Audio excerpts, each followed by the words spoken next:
আসসালামু আলাইকুম। মিলিস মম কিচেন থেকে নতুন একটা রেসিপি নিয়ে হাজির হয়েছি আমি পপি।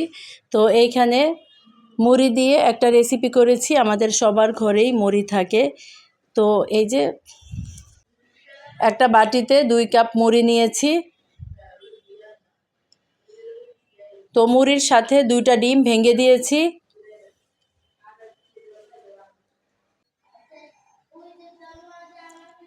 তো এই যে মুড়ির সাথে 2টা ডিম ভেঙে দিয়েছি। তারপরে দিয়েছি 2 টেবিল চামচ পেঁয়াজ কুচি। তারপরে দিয়েছি 1 টেবিল চামচ কাঁচামরিচ কুচি। তারপরে দিয়েছি ধনেপাতা কুচি। তারপরে দিয়েছি স্বাদমতো লবণ। তারপরে দিয়েছি সামান্য হলুদের গুঁড়া।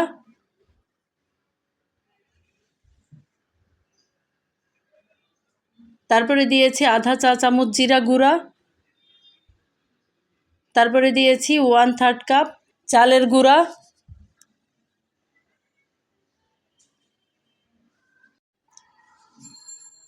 তো সব উপকরণ একসাথে মেখে নিচ্ছি।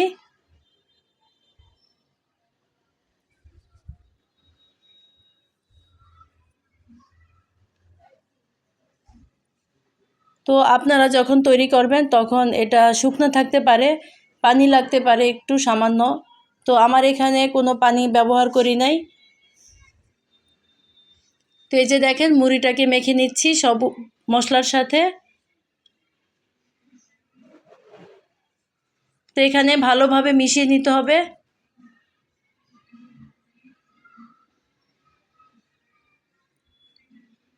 তো এই যে দেখেন এইভাবে শেপ দিয়ে নিয়েছি। আপনারা আপনাদের পছন্দ মতো শেপ দিতে পারেন।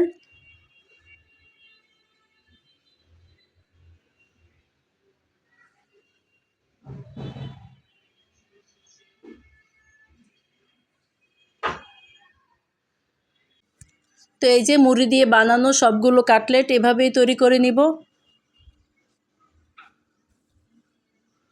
তো এই যে দেখেন তৈরি করে নিয়েছি সবগুলো। তো এ পর্যায়ে চুলার কাছে চলে এসেছি। এখানে একটি কড়াইতে তেল গরম করে নিয়েছি। তো একটা একটা করে কাটলেট তেলের মধ্যে দিয়ে দিচ্ছি।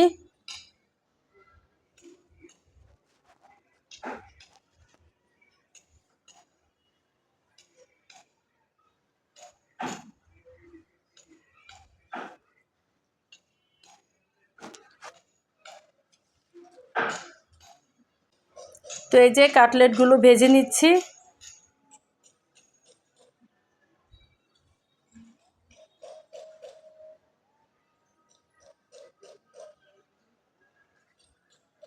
তো চুলার জালটা মিডিয়াম থেকে একটু কম রেখেছি।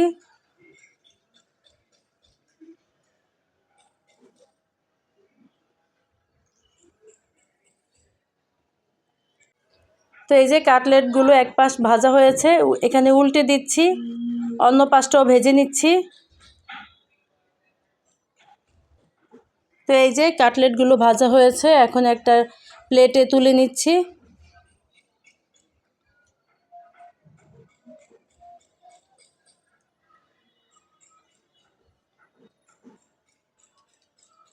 আশা করছি আজকের এই রেসিপিটা ভালো লাগবে। যদি ভালো লাগে তাহলে প্লিজ আমার চ্যানেলটা সাবস্ক্রাইব করে আমার চ্যানেলের সাথেই থাকবেন।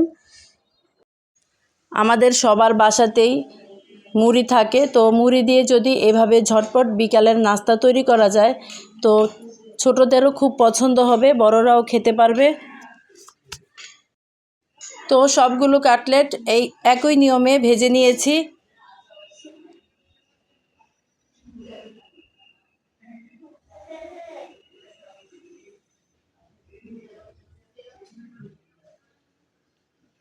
তো এই যে দেখেন আমি আপনাদেরকে একটা ভেঙে দেখাচ্ছি কতটা সুন্দর হয়েছে আর খুব মজার হয়েছে খেতে। খুব কম সময়ে অল্প উপকরণে এই রেসিপিটা করা যায়। তো আজকে এ পর্যন্তই। পরবর্তী ভিডিও দেখার আমন্ত্রণ জানিয়ে এখানেই শেষ করছি। আল্লাহ হাফেজ।